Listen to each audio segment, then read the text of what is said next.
We motivated the need for Laplace transforms by the fact that we couldn't handle any differential equations yet that involved discontinuous functions.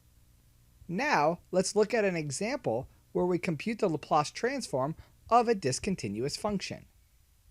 In particular, let's look at the discontinuous function f of t, which is 1 for t less than 3 and 0 for t bigger than 3. Looking at the graph, we can see that this function has a discontinuity at t equals 3.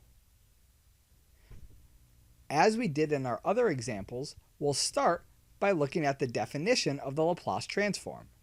It's the integral from 0 to infinity of e to the negative st times our function f of t dt.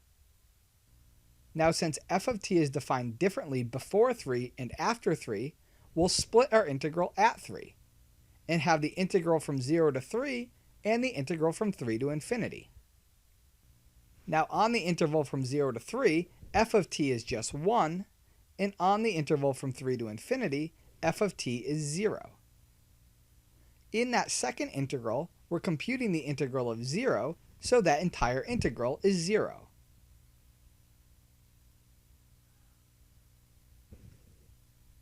So our Laplace transform computation reduces down to the computation of the integral from 0 to 3 of e to the negative st dt. Since the antiderivative of e to the negative st is 1 over negative s e to the negative st, we want to evaluate that on the bounds from 0 to 3.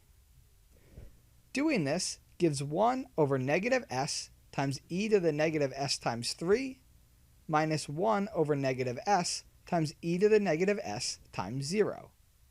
Since e to the 0 is just 1, that last term reduces down to negative 1 over negative s, or 1 over s. So we can conclude that the Laplace transform of f of t is 1 over s minus 1 over s times e to the negative 3s. Notice here that even though f of t was discontinuous at 3, the Laplace transform of f of t is perfectly continuous at 3.